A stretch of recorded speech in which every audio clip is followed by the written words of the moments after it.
जय हिंद बच्चों, इस समय आप लोग महामना इंस्टीट्यूट के यूट्यूब चैनल से जुड़े हुए हैं और इस चैनल में मैं आप सबका स्वागत करता हूं। आज हम लोग class 12 physics Hindi medium NCERT book second paper के 5th चैप्टर नाभिक यानी न्यूक्लियस के अंदर हम नाभिकीय विखंडन पढ़ने जा रहे हैं।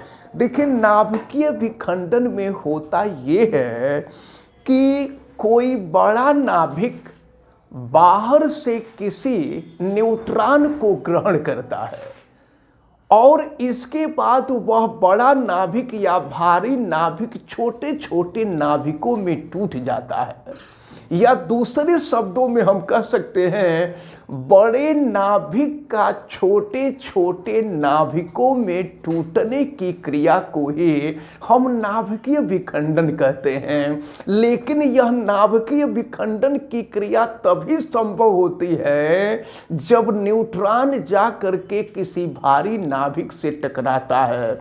उदाहरण के तौर पर हम देखें कि अगर 92 यूरेनियम 235 देखा जाए, ये 92 यूरेनियम 235, 92 यूरेनियम 235, 92 यूरेनियम 235 देखा जाए तो इससे जब कोई न्यूट्रॉन आकर के टकराता है, देखें जब न्यूट्रॉन टकराता है तो न्यूट्रॉन के टकराने के बाद यहाँ एक समस्थानिक प्राप्त होता है 92 यूरेनियम 236, 92 यूरेनियम 236 यहाँ पर समस्थानिक का निर्माण होता है।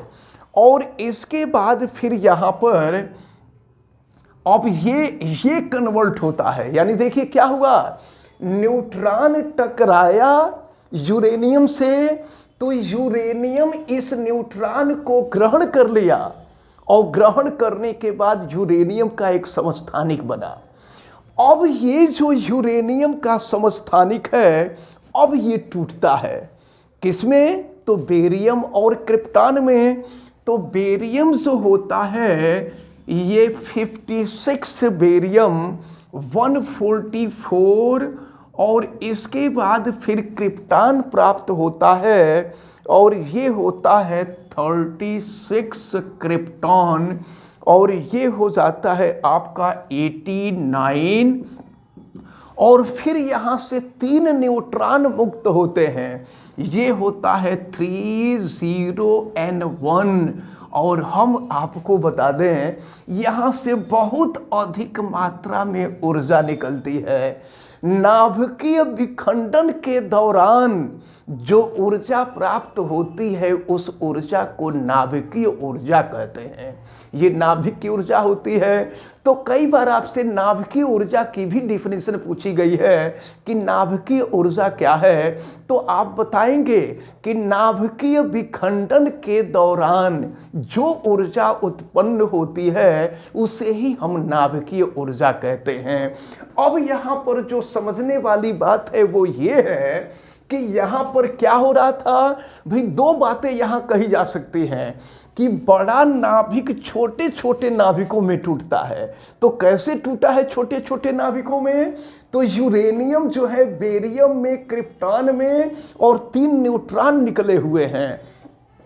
तो अब ये भी कहा जा सकता है कि जब न्यूट्रॉन आकर के यूरेनियम से टकराता है तो यूरेनियम न्यूट्रॉन को अवशोषित कर लेता है, ग्रहण कर लेता है और ग्रहण करने के बाद इसके अंदर जब बहुत अधिक एनर्जी हो जाती है तो ये यूरेनियम के समस्थानिक में कन्वर्ट होता है। और इसके बावजूद भी अगर जब एनर्जी अनकंट्रोल्ड हो जाती है तो ये टूट जाता है छोटे छोटे नाभिकों में और फिर यहाँ से 3 न्यूट्रॉन और बहुत अधिक मात्रा में ऊर्जा उत्पन्न होती है। देखिए, ये रिएक्शन बहुत महत्वपूर्ण महत्वपूर्ण है। ये रिएक्शन आपसे हमेशा पूछा जाता है, इसलिए ये जो यूरेनियम नाभिकीय विखंडन के लिए यूरेनियम का ये जो हमने रिएक्शन दिखाया है, इस रिएक्शन को आप सभी लोग बहुत अच्छी तरह से तैयार रखे रहेंगे। दूसरी बात हम आपको ये भी बता दें कि इसमें से छोटे छोटे प्रश्न पूछे जाते हैं। जैसे एक बार पूछा गया था कि यूरेनियम के नाभिकीय विखंडन के दौरान कितने न्यूट्रॉन मुक्त होते हैं, तो ये याद रखे रहिएगा 3 न्यूट्रॉन मुक्त होते हैं। और नाभिकीय ऊर्जा, तो नाभिकीय विखंडन के उपरांत या नाभिकीय विखंडन के दौरान जो ऊर्जा प्राप्त होती है, इस ऊर्जा को ही हम कहते हैं नाभिकीय ऊर्जा। तो ये तो नाभिकीय विखंडन हुआ। और हम आपको बता दें कि नाभिकीय विखंडन के सिद्धांत पर ही परमाणु बम काम करता है। लेकिन नाभिकीय विखंडन की जो अभिक्रिया होती है वो 2 तरह की होती है। एक ये विखंडन की अभिक्रिया श्रृंखला के रूप में होती है, तो एक नियंत्रित श्रृंखला अभिक्रिया होती है और एक अनियंत्रित श्रृंखला अभिक्रिया होती है। नियंत्रित श्रृंखला अभिक्रिया में अभिक्रिया नियंत्रित होकर के ये नाभिकीय विखंडन होता है, लेकिन यह नाभिकीय विखंडन बिल्कुल नियंत्रित तरीके से होता है। तो नियंत्रित श्रृंखला अभिक्रिया का जो उपयोग है, ये नाभिकीय रिएक्टर या परमाणु भट्ठी में किया जाता है। और अनियंत्रित श्रृंखला अभिक्रिया का जो उपयोग होता है वो परमाणु बम में किया जाता है। तो ये आप याद रखे रहिएगा कि परमाणु बम जो होता है नाभिकीय विखंडन की क्रिया पर आधारित है। अब इसके बाद हम आते हैं, जो आपका नेक्स्ट टर्म होगा वो होगा नाभिकीय संलयन। इन नाभिकीय संलयन को भी हम लोग देखें कि नाभिकीय संलयन क्या होता है, न्यूक्लियर फ्यूजन क्या होता है। तो अगली जो हेडिंग हम लोगों की होगी, ये होगी नाभिकीय संलयन। नाभिकीय संलयन जिसको हम कहते हैं न्यूक्लियर फ्यूजन। न्यूक्लियर फ्यूजन होता है, ये नाभिकीय संलयन कहलाता है। तो नाभिकीय संलयन में क्या होता है, छोटे छोटे नाभिक आपस में संयुक्त होकर के बड़े नाभिक का निर्माण करते हैं। तो इस अभिक्रिया को हम नाभिकीय संलयन कहते हैं। तो डिफिनीशन आप अच्छी तरह से याद रखे रहिएगा। अगर आपसे नाभिकीय संलयन के बारे में पूछा जाए तो आप यही बताएंगे कि छोटे छोटे नाभिक जब संयुक्त होकर के बड़े नाभिक का निर्माण करते हैं तो इस क्रिया को ही हम नाभिकीय संलयन कहते हैं। अगर उदाहरण के तौर पर हम देखें तो जैसे ड्यूटेरियम के 2 नाभिक, देखिए 1H2 ड्यूटेरियम होता है, ये ड्यूटेरियम हाइड्रोजन का समस्थानिक होता है, उन्हें आपको बताया था। और फिर ड्यूटेरियम का एक और नाभिक जुड़ता है और जुड़ने के बाद देखिए ये क्या बनाता है, ये ट्रिटियम बनाता है, हाइड्रोजन का तीसरा समस्थानिक प्राप्त होता है। तो तीसरा समस्थानिक होता है 1H3 और इसके बाद जो है एक प्रोटॉन निकलता है, एक प्रोटॉन 1H1 या जिसको हम प्रोटियम भी कहते हैं।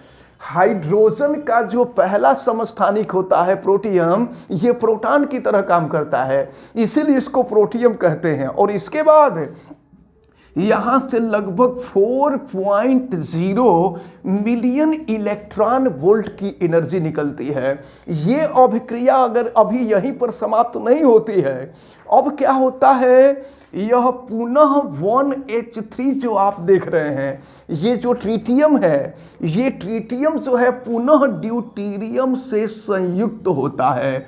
और ड्यूटेरियम से जब संयुक्त होता है तो ये मिलता है 2He4 यानी हीलियम का नाभिक मिलता है। और फिर यहाँ पर एक न्यूट्रॉन उत्पन्न होता है। और फिर हम आपको बता दें कि यहाँ भी 17.6 मिलियन इलेक्ट्रॉन वोल्ट, ये ऊर्जा बहुत अधिक होती है, मिलियन इलेक्ट्रॉन वोल्ट की ऊर्जा उत्पन्न होती है। अब जरा ध्यान पूर्वक देखें, यहाँ पर छोटे छोटे नाभिक आपस में जुड़ करके बड़े नाभिक का निर्माण कर रहे हैं। यहाँ नाभिकीय संलयन की क्रिया हो रही है और नाभिकीय संलयन की क्रिया में भी ऊर्जा निकल रही है। तो नाभिकीय संलयन के दौरान जो ऊर्जा मुक्त होती है उस ऊर्जा को भी हम नाभिकीय ऊर्जा कहते हैं। तो अब जरा ध्यानपूर्वक देखें, क्योंकि ये नाभिक की ही ऊर्जा होती है, चाहे नाभिकीय विखंडन में ऊर्जा निकले या नाभिकीय संलयन की क्रिया के दौरान ऊर्जा निकले, ये दोनों ऊर्जाएं नाभिक से ही निकलती हैं और ये नाभिकीय ऊर्जा कहलाती हैं। तो अब ध्यान में रखे रहिए कि अगर आपसे पूछा जाए नाभिकीय ऊर्जा के बारे में तो आप केवल विखंडन का नाम नहीं लेंगे, आप बताएंगे कि नाभिकीय विखंडन तथा नाभिकीय संलयन के दौरान जो ऊर्जा मुक्त होती है उससे ही हम नाभिकीय ऊर्जा कहते हैं। एक बात, एक पॉइंट और आपको ध्यान में रखना है कि नाभिकीय विखंडन की तुलना में नाभिकीय संलयन के दौरान जो ऊर्जा निकलती है वो बहुत अधिक होती है। अब आप सोच रहे होंगे कि विखंडन में ऊर्जा ज्यादा निकलना चाहिए, संलयन में तो नाभिक जुड़ते हैं, लेकिन ऐसा नहीं होता है। नाभिकीय संलयन के दौरान ऊर्जा बहुत अधिक मात्रा में निकलती है नाभिकीय विखंडन की तुलना में। तो ये पॉइंट आपको हमेशा दिमाग में रहेगा कि नाभिकीय विखंडन की तुलना में नाभिकीय संलयन से बहुत अधिक ऊर्जा निकलती है। और मैं आपको बता दूं कि सूर्य के पास भी, सूर्य जो है ये हाइड्रोजन और हाइड्रोजन के समस्थानिकों के मिश्रण है। अब कहने के लिए तो हम लोग सूर्य भगवान कह दिया करते हैं, लेकिन साइंस नहीं मानता है, और साइंस भी भगवान इसलिए मानता है कि सूर्य के अनुपस्थिति के बिना जीवन ही असंभव है। इसलिए लोग मानते हैं कि पूरे ब्रह्मांड में ऊर्जा का स्रोत सूर्य है, इसलिए सूर्य को भगवान कह दिया जाता है फिलहाल। तो अब सूर्य से ऊर्जा क्यों प्राप्त होती है? तो सूर्य के पास ये लगातार नाभिकीय संलयन की क्रिया होती रहती है और नाभिकीय संलयन की क्रिया से ही वहां ऊर्जा उत्पन्न होती है, उष्मा उत्पन्न होती है, और वही उष्मा लगातार पृथ्वी पर आती रहती है। तो आपसे कई बार पूछा गया है कि सूर्य के पास किस क्रिया से ऊर्जा पृथ्वी पर आती है, तो ये याद रखे रहिएगा कि सूर्य के पास नाभिकीय संलयन की क्रिया होती है, और ये भी नाभिकीय संलयन की क्रिया जो होती है वो हाइड्रोजन के समस्थानिक की होती है, और हाइड्रोजन के समस्थानिक भी मुख्य रूप से ड्यूटेरियम का, वहां पर ड्यूटेरियम जो होता है हीलियम में कन्वर्ट होता है। जब ड्यूटेरियम हीलियम में कन्वर्ट होता है तो बहुत अधिक मात्रा में ऊर्जा उत्पन्न होती है। अभी हमने आपको बताया कि नाभिकीय विखंडन का उपयोग दो जगह किया जाता है। नियंत्रित श्रृंखला अभिक्रिया का उपयोग परमाणु भट्ठी या नाभिकीय रिएक्टर में किया जाता है, जहां से उत्पन्न होने वाली ऊर्जा से ऊर्जा जो उत्पन्न होती है तो वहां से जो है बिजली प्राप्त की जाती है, बिजली उत्पन्न की जाती है। पहले हम लोगों के देश में नाभिकीय रिएक्टर जो था बहुत कम था, लेकिन इस समय नाभिकीय रिएक्टरों की संख्या लगभग 7 से 8 हो गई है। अब इसके बाद हम आपको बता दें कि जो नाभिकीय विखंडन की अनियंत्रित श्रृंखला अभिक्रिया है, इसका उपयोग जो है परमाणु बम बनाने में होता है। और आप सुने होंगे या आप जानते हैं कि परमाणु बम का उपयोग जो है विश्व युद्ध के दौरान नागासाकी और हिरोशिमा में किया गया था। नागासाकी में जिस परमाणु बम को गिराया गया था उसका नाम रखा गया था फैट मैन, और हिरोशिमा में जो परमाणु बम गिराया गया था उसका नाम रखा गया था लिटिल बॉय। ये नाम भी आप अच्छी तरह से याद रखे रहिए, कंपटीशन वगैरह में आपसे पूछा जाता है। अब इसके बाद हम आपको बता दें कि नाभिकीय संलयन की क्रिया पर, या नाभिकीय संलयन की क्रिया तो सूर्य के पास होती है, नाभिकीय संलयन की क्रिया जो होती है वो हाइड्रोजन बम में की जाती है। हाइड्रोजन बम परमाणु बम की तुलना में बहुत अधिक शक्तिशाली होता है। इसका 1-2 बार हाइड्रोजन बम का भी उपयोग किया गया है, परीक्षण किया गया है, कहीं इसका दुरुपयोग नहीं किया गया है। वैसे कहने के लिए लोग कह देते हैं कि ऐसा नहीं है, लेकिन ये सच्चाई है कि 1-2 बार जो है हाइड्रोजन बम का उपयोग किया गया है, और हाइड्रोजन बम परमाणु बम से लगभग 1000 गुना शक्तिशाली होता है, बहुत ज्यादा शक्तिशाली होता है हाइड्रोजन बम। तो उससे बहुत अधिक मात्रा में ऊर्जा उत्पन्न होती है। लेकिन ये जो हाइड्रोजन बम का उपयोग ये परीक्षण किया गया था, ये हाइड्रोजन बम कम पावरफुल होते हैं, कम पावरफुल थे जिनका परीक्षण किया गया था। और ऐसा माना जाता है कि अगर पावरफुल हाइड्रोजन बम छोड़ दिया जाए तो इससे इतनी अधिक मात्रा में ऊर्जा निकलेगी कि पृथ्वी का टेम्परेचर इतना अधिक होगा कि पूरी पृथ्वी ही पिघल जाएगी, और पूरी पृथ्वी पिघल जाएगी तो ब्रह्मांड समाप्त हो जाएगा। तो ऐसा भी हो सकता है भविष्य में।